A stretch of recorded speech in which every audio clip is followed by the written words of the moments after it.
Hello. Hello. Hello. Hello. Hello. Hello. Hello. देखो सुबह check करो तो एक बार आवाज़ जा रहे हैं ना ऑनलाइन में।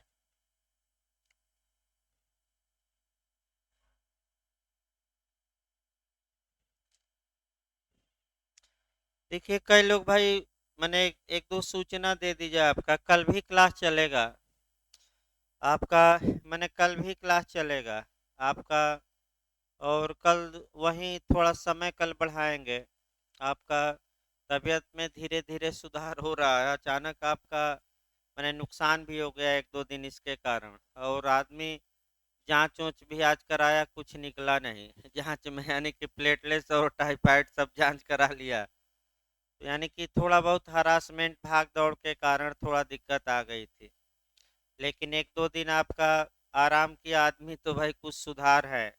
लेकिन आपका पूरे फ्लो में कल से चलेगा। यानी कि आपका थोड़ा बहुत और सावधानी बरत ली जाए आज। तो आज क्लास चलेगा, मतलब बहुत ज़्यादा आज नहीं चलेगा। कल से आपका समय बढ़ा दिया जाएगा, क्योंकि इधर दो तीन दिन नुकसान हो गया। और दो तीन दिन में आपका आईपीसी सीआरपीसी अब तक निपट गई रहती आज या कल तक।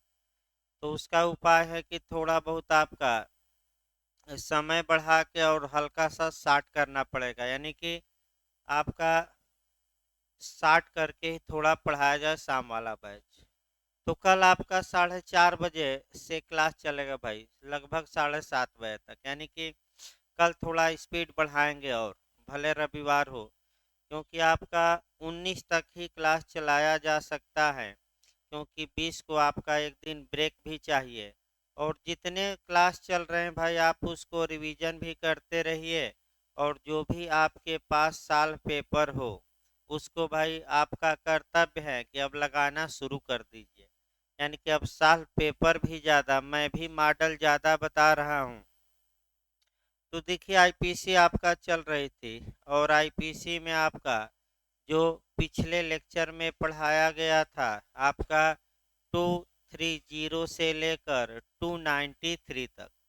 यानी कि फिर एक बार दोहरा दिया जाए, 230 याद रखना है सिक्के को कहाँ परिभाषित किया गया है। तो 230 में फिर पब्लिक न्यूसेंस बताया गया था। और सेक्शन याद रखना है कि किस धारा में परिभाषित किया गया है आईपीसी में। तो वो 268 लोक न्यूसेंस के विशिष्ट रूप बताए गए थे। 269 से लेकर 289 तक। फिर आपका अवशिष्ट धारा भी पूछी जाती है 290। और लोक न्यूसेंस की पुनरावृत्ति भी पूछी जाती है 291। इस बीच में जो धाराएं हैं वह 6-7 धारा कम से कम याद रखिए। एक हम बताए थे 271 क्वारंटीन के नियम का वायलेशन करना, हो सकता है आ जाए इस बार। 279 भी आती है हमेशा, आपका वाहन को उतावलेपन से या उपेक्षा से चलाना। फिर आपका 279 के बाद अब 280 भी आ सकती है, जलयान को आपका उपेक्षा या उतावले से चलाना।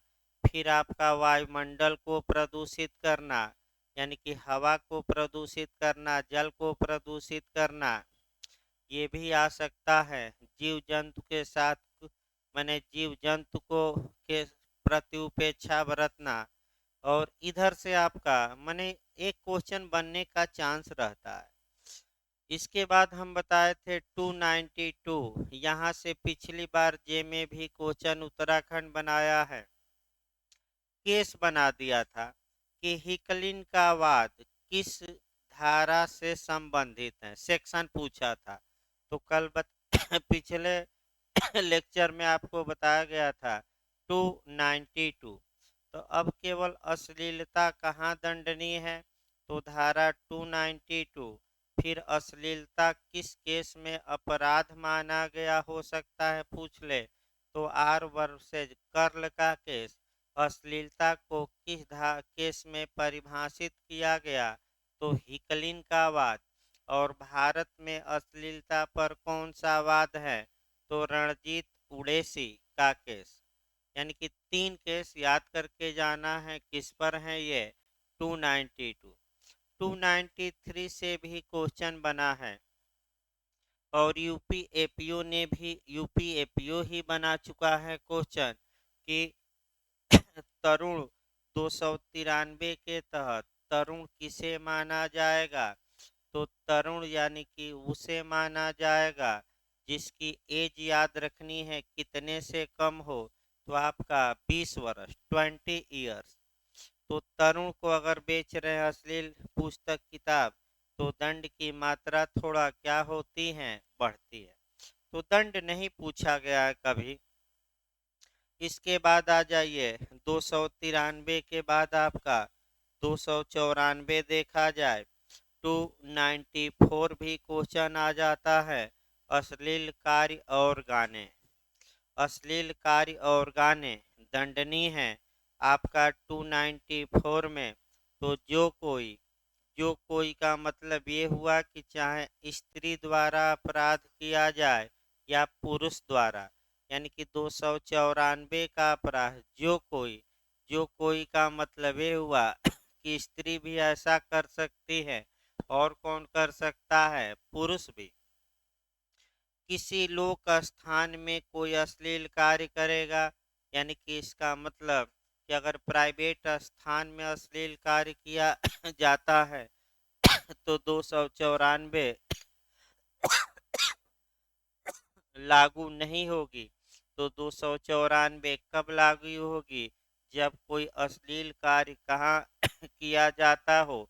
पब्लिक प्लेस पर। यह भी याद रखना है, प्राइवेट प्लेस पर नहीं। कौन करता हो अश्लील कार्य? स्त्री की, पुरुष की, दोनों। ये भी क्वेश्चन आ सकता है, तो दोनों मार कर आइएगा। किसी लोक स्थान में या उसके समीप कोई अश्लील गाना गाएगा, पवाड़े या शब्द आपका गाएगा, सुनाएगा या उच्चारित करेगा जिससे दूसरे को क्षोभ होता हो, तो वह दंड का भागी होगा। 3 मास का कारावास या जुर्माना या दोनों। यानी कि आपका सार्वजनिक स्थान पर अश्लील गाने गाना, अश्लील आपका कह सकते हैं कि शब्द सुनाना, पवाड़े सुनाना, ये सब क्या है? यानी कि अश्लील शब्दों का यूज करना आपका, लेकिन कहाँ करना? सार्वजनिक स्थान पर, जिससे लोगों को क्या हो? क्षोभ हो। तो ऐसा व्यक्ति दंड का भागी होगा, चाहे वह पुरुष हो या स्त्री। 3 मास का दंड है। इसके बाद आपका 294 ए, लॉटरी कार्यालय रखना। ये भी आपका एक लाइन का क्वेश्चन बन जाता है कि लॉटरी कार्यालय रखना कहाँ दंडनीय है? तो 294 ए में दंडनीय है। देखिए आगे आपका अध्याय 15 देखा जाए। 15 से भी एक क्वेश्चन बनने का चांस रहता है। जो ज़्यादा पॉपुलर धारा है वह 297 से आता है क्वेश्चन। जो पॉपुलर धारा इधर है 297, क्योंकि शव की अवहेलना करना या शव के अंतिम संस्कार में बाधा डालना। तो अध्याय 15 धर्म से संबंधित अपराधों के बारे में है। एक सेक्शन अच्छे से याद करके जाइएगा जो बार बार पूछा जाता है। वह सेक्शन है आपका 297। 297 में जहाँ तक बात है, अगर किसी मने शव की अवहेलना की जाती है या शव के अंतिम संस्कार में बाधा डाली जाती है या शव का अपमान किया जाता है, तो ये कार्य दंडनीय है। 297। इस पर केस भी एक आता है। केस लिख लीजिएगा। आपका ये आपका जो केस है Parmanand Katara versus Union of India, लिख लीजिए। तो Parmanand Katara versus Union of India. Parmanand Katara बनाम भारत संघ का वाद है और इस वाद में सुप्रीम कोर्ट ने कहा कि मृतक को भी सम्मान का हक है, यानी कि उसका अंतिम संस्कार ससम्मान किया जाए। परमानंद कटारा वर्सेज भारत संघ 297 पर ये केस है। 297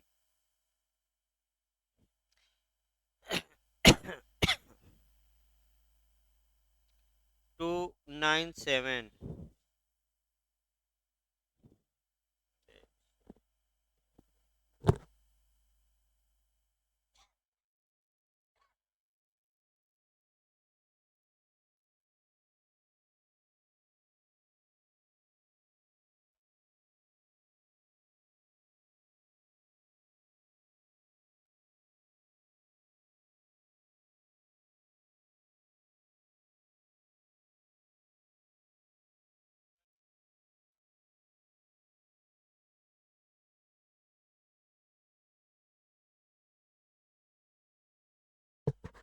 देखिए इधर आपका 297 से क्वेश्चन बनता है।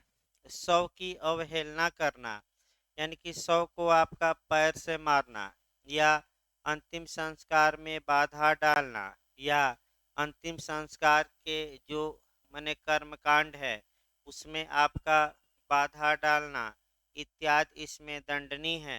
100 से छेड़छाड़ करना भी दंडनीय है। 100 से दुराचार करना इसी धारा में आएगा, यानी कि 100 को छत विछत करना इसी सेक्शन में आपका आता है। या 100 का अपमान करना, जैसे कि 100 पड़ा है उसका हाथ काट लिए, सिर काट लिए, उंगली काट लिए, या 100 का के साथ दुराचार करना भी आपका इसी सेक्शन में आएगा। कब्र में गाड़ा गया है 100 और रात में लेकर भाग गए, तो इसी धारा में सब आता है। कौन सी धारा? 297। एक क्वेश्चन आपका बन रहा है नया कि एक आदमी पहले से मर गया है और ये समझ रहा है कि वह जिंदा है, और वह मरे हुए व्यक्ति पर गोली चलाता है। पोस्टमार्टम रिपोर्ट बताती है कि वह गोली से नहीं मरा बल्कि पहले ही मर चुका है। अब इस बिंदु पर आपका क्या निर्णय आएगा? तो इस बिंदु पर आपका हमें भी थोड़ा देखना है, हम भी क्लियर अभी नहीं है। आपका केस सोर्स कोई अच्छा अभी मिला नहीं, हम भी खोज रहे हैं। भाई देखिए, जब भी कोई चीज़ बताया जाए किसी समस्या को, तो सबसे अच्छा तरीका है कि जब बेयर एक्ट में न दिया गया हो तो एक तो केस का सहारा लिया जाता है। तो इसमें आपका हत्या का प्रयास होगा कि 297 में आएगा। लेकिन एक बार जो आपका बिहार में एचजेएस में क्वेश्चन बना था ऐसा, वह 297 माना है, यानी कि लेकिन अब यानी कि बिहार में एक बार ये क्वेश्चन एचजेएस में आया था ऐसा, और वह 100 की अवहेलना ही माना है। लेकिन इस पर थोड़ा विवाद है, तो विवाद जब तक सॉल्व न हो जाए, आपका हम भी देख रहे हैं, खोज रहे हैं कि कहीं मिल जाए केस उस पता किया जा रहा है। देखिए इस प्रकार आपका धर्म से संबंधित अपराध भी लगभग समाप्त हो गए। एक धारा मुख्य इसमें आती है। अब आइए आपका आईपीसी में शुरुआती दौर से कुछ धाराएं निकाल लिया जाए धारा 1 से, और तब कल से आपका 299 से शुरू करेंगे, वहीं एक चैप्टर बचेगा। तो आज प्रयास ये किया जाए कि लगभग सभी लोग पढ़े भी हैं, एक बार रिवीजन करवा दिया जाए सेक्शन 1 से और सामान्य बातों से जो जो क्वेश्चन आ सकते हैं। यानी कि बस आपका ये है कि एक बार आपका देखिए 120 से हमने 121 से मैं उठाया था और 121 से उठाया था, और मैं आपका इधर मैंने 298 तक पढ़ाया। फिर 378 से हम उठाए थे चोरी से, और उधर आपका पूरा लगभग हो गया है। एक अध्याय बीच में बचा है 16, जो कल डिटेल में थोड़ा चलेगा, क्योंकि उसके लिए दिमाग स्थिर चाहिए, और उससे भी आपका कुछ क्वेश्चन बन रहा है, ज़्यादा ही बन रहा है। तो सबसे अच्छा तरीका है कि जो प्री में शुरुआती दौर से बनता है, पढ़ाया तो गया ही है, लेकिन एक बार स्पीड बना के क्या किया जाए, इसको रिवीजन करवा दिया जाए, सबसे अच्छा तरीका है, ताकि आपका 60-70 धारा हो भी जाए और एक बार रिवीजन बस हो जाए। भाई देखिए, पढ़ा गया, इसमें कोई शक नहीं है, शुरुआती दौर में आपका कई बार बस स्मृति हम ताज़ा यहाँ करा सकते हैं और एक दो नए क्वेश्चन मिल जाएंगे, और कुछ हम पढ़ा नहीं सकते इस समय।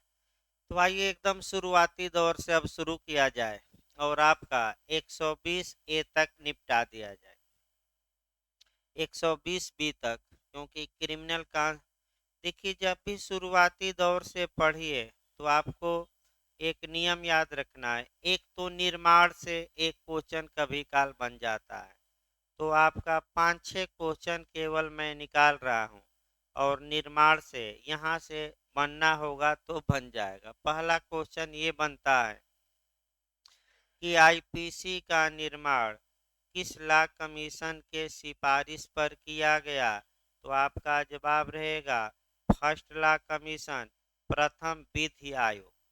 दूसरा जो यूपी में बना है आपका जे में, कि प्रथम विधि आयोग की रचना किस कानून के तहत की गई, ये यूपी में अभी आ चुका है, तो वह कानून है आपका चार्टर एक्ट 1833, 34 नंबर दीजिएगा, किस कानून के तहत की गई, तो चार्टर एक्ट 1833 के तहत।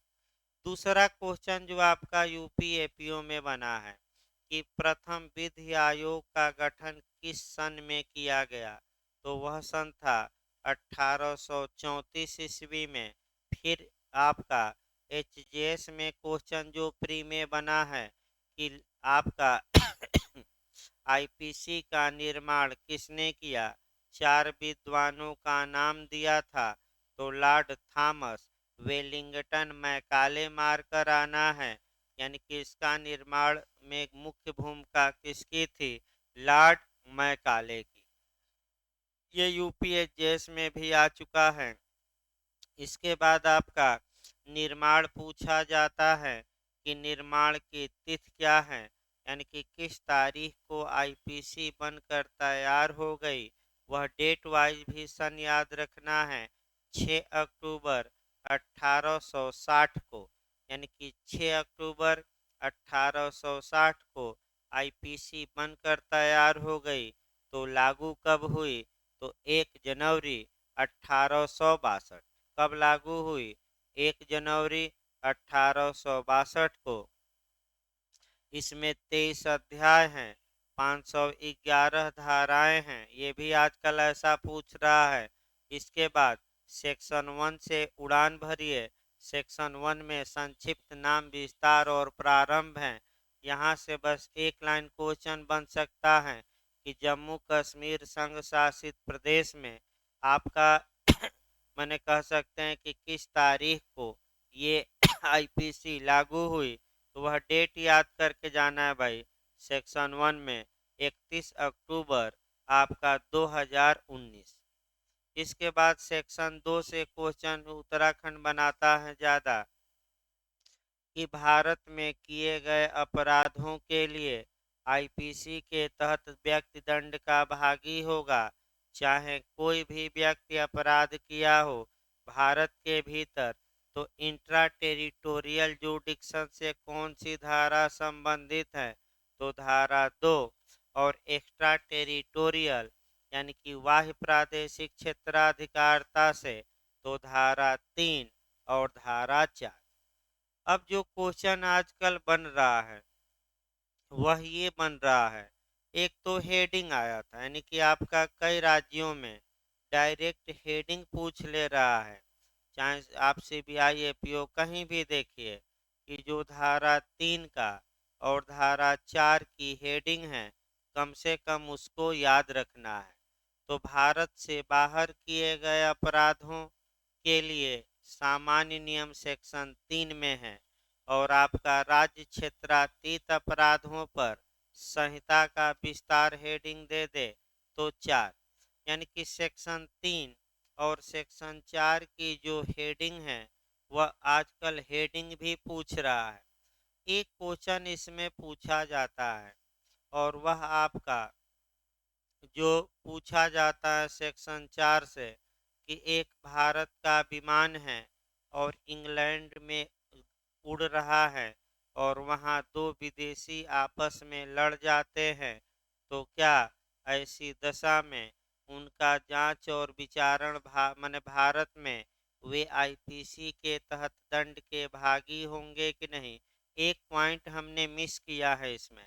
भारत का विमान है लेकिन हमने ये नहीं दिखाया कि भारत में क्या है, तो दोषी नहीं होंगे क्यों।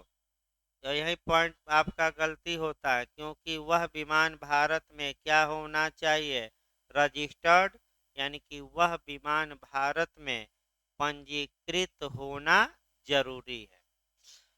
इसके बाद आपका आता है, देखिए सेक्शन वाइज याद करना पड़ेगा, इधर सेक्शन ही मिलाने के लिए ज़्यादा आता है, तो सेक्शन वाइज तो आपको याद ही करना पड़ेगा कुछ भी हो।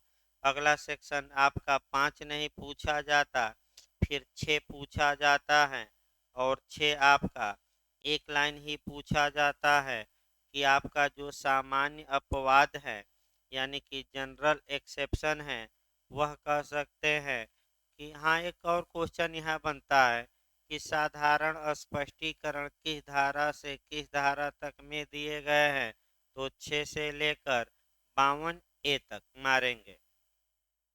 फिर आपका धारा 6 कहती हैं कि संहिता में दी गई परिभाषाएं साधारण अपवादों के अधीन समझी जाएंगी, यानी कि इसका मतलब ये हुआ कि जितनी 776 से लेकर 106 तक जनरल एक्सेप्शन दिए गए हैं वे सभी अपराधों में शामिल माने जाएंगे, भले उन्हें दोहराया न गया हो।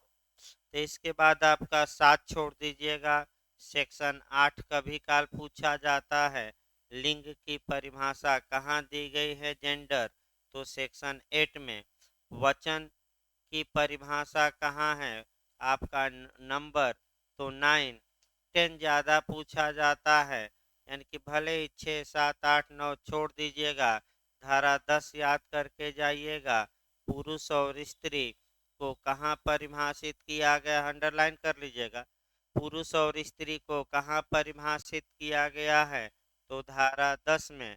फिर आपका एमपी ने बनाया कि पुरुष और स्त्री का मतलब किस एज की पुरुष स्त्री, तो 16 18 21, और किसी भी आयु की स्त्री पुरुष तो क्या मार कर आएंगे।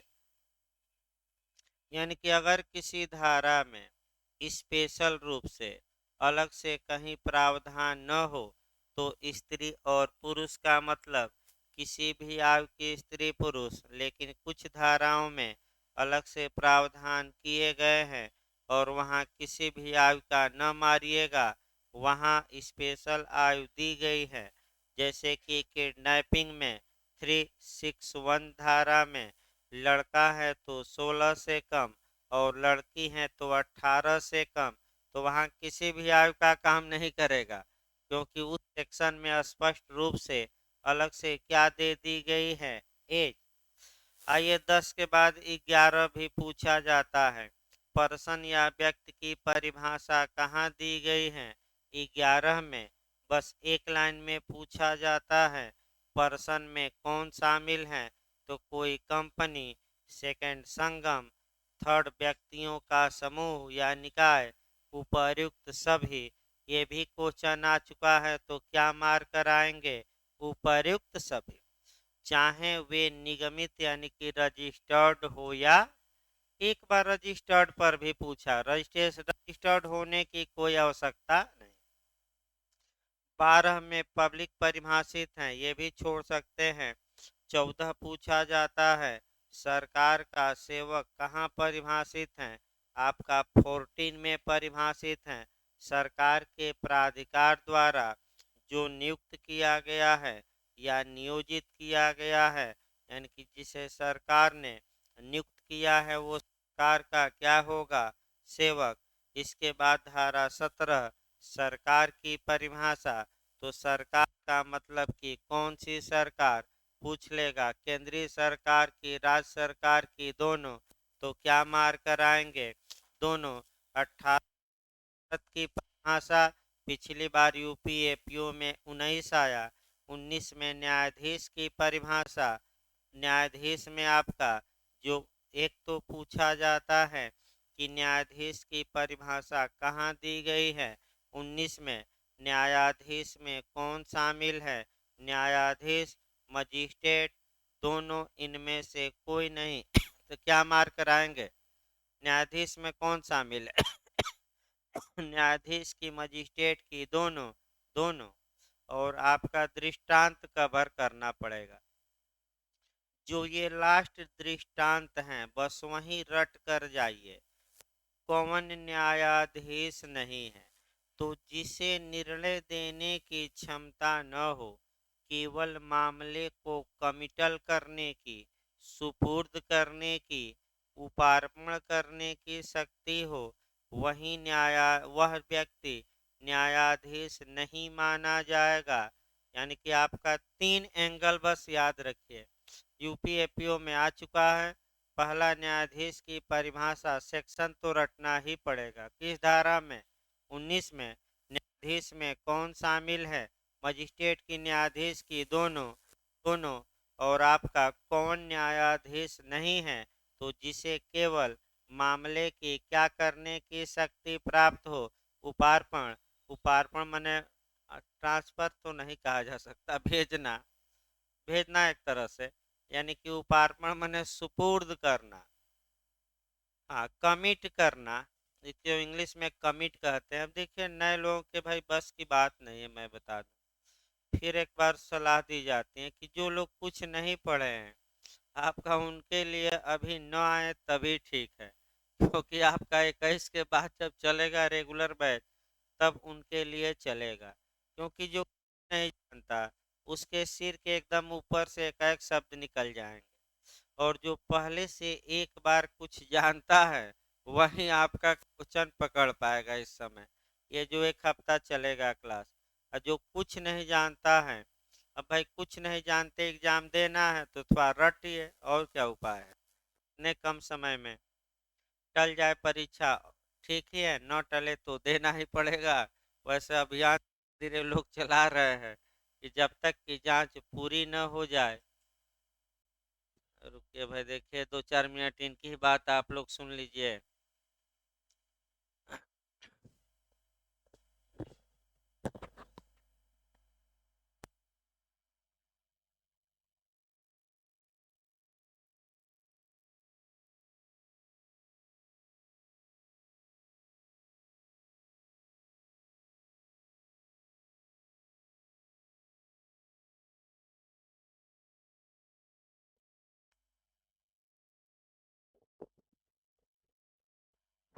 हेलो।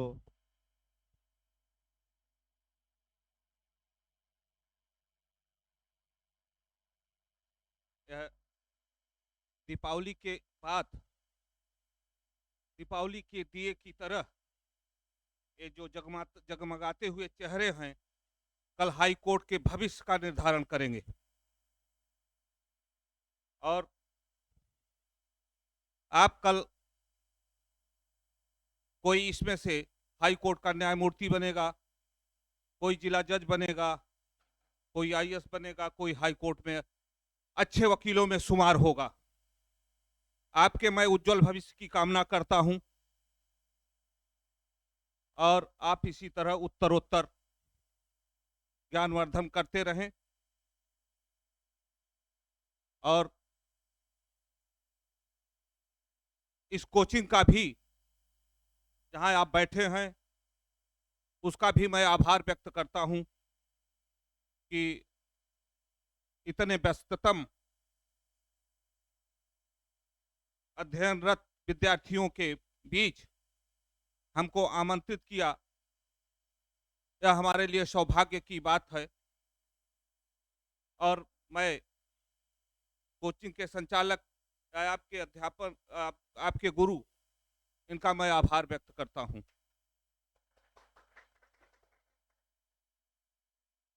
साथ ही कोचिंग के लिए सद्भावना और शुभकामना व्यक्त करता हूं कि यहाँ के विद्यार्थियों की संख्या बढ़ती जाए, ऐसे ही मेधावी छात्र यहाँ आते जाएं और कल भविष्य के भारत के कर्णधार बने। मुझे अच्युतानंद पांडे कहते हैं, 60 में मैं एन पांडे लिखता हूं। हाई कोर्ट में विगत 40 वर्षों से वकालत के पेशे में पूरी तरह से समर्पित हूं। मैं कुछ दिन जिला कचहरी में भी रहा हूं, लेकिन इधर 30-35 साल से मैं हाई कोर्ट का अधिवक्ता हूं और आप लोगों के स्नेह से, पूर्वजों की कृपा से मेरे पास बहुत अच्छा कार्य रहा है। मैं हाई कोर्ट पहुंचकर पूर्णतः संतुष्ट हूं। इधर आपको मालूम होगा कि हाई कोर्ट बार एसोसिएशन का की कार्यकारिणी का हर साल चुनाव होता है। उसमें तमाम पद होते हैं, अध्यक्ष, मंत्री और तमाम पद संयुक्त सचिव के लड़े जाते हैं। उनमें से एक पद महामंत्री का महासचिव का बहुत ही महत्वपूर्ण पद होता है। वही सचिव जो है सारी हाई कोर्ट के बार की राजनीति और सारे हाई कोर्ट के नीति का निर्धारण सचिव के इर्द गिर्द नाचता रहता है। इधर हाई कोर्ट उच्च न्यायालय की दशा बहुत ही निंदनीय हो गई है। वहां का कार्य अधिवक्ताओं के लिए एक एक दिन भारी पड़ रहा है कार्य करना। बेहतर कार्य के लिए, बेहतर संचालन के लिए एक अच्छे महासचिव की जरूरत है।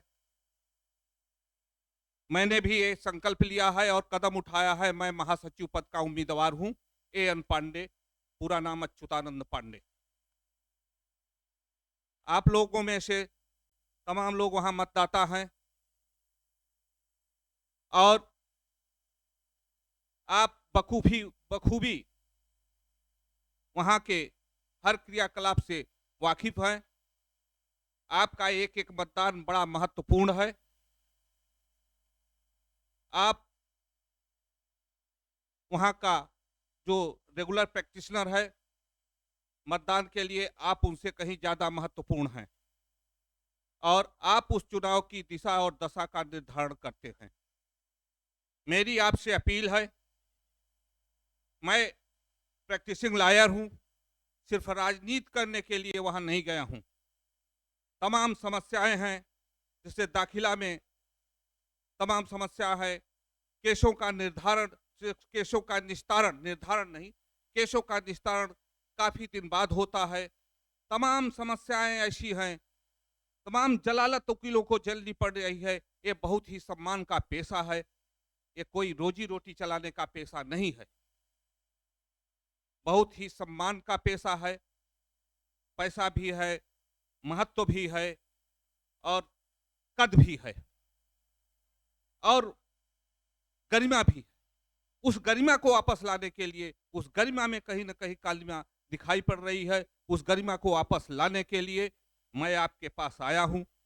मेरी अपील है, मेरी गुजारिश है कि आप मुझे मतदान करें। मैंने जो बीड़ा उठाया है हाई कोर्ट की कार्यकारिणी की दशा और दिशा को सुधारने का, उसमें आप मेरा सहयोग करें। बहुत बहुत धन्यवाद और आपके गुरुजन का मैं बड़ा आभारी हूं। सर का भाई कोचिंग की ओर से मैं सर का धन्यवाद करता हूं और आशा और विश्वास करता हूं कि सर अपने लक्ष्य में आगे बढ़ेंगे और आप लोग पूरा सहयोग करेंगे। तो आपका 10 मिनट का ब्रेक रहेगा क्लास का, फिर आईपीसी चलेगी भाई।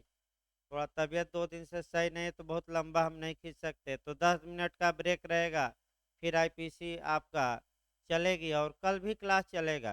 कल पूरे फ्लो में चलेगा दोनों आपका। तो अभी 10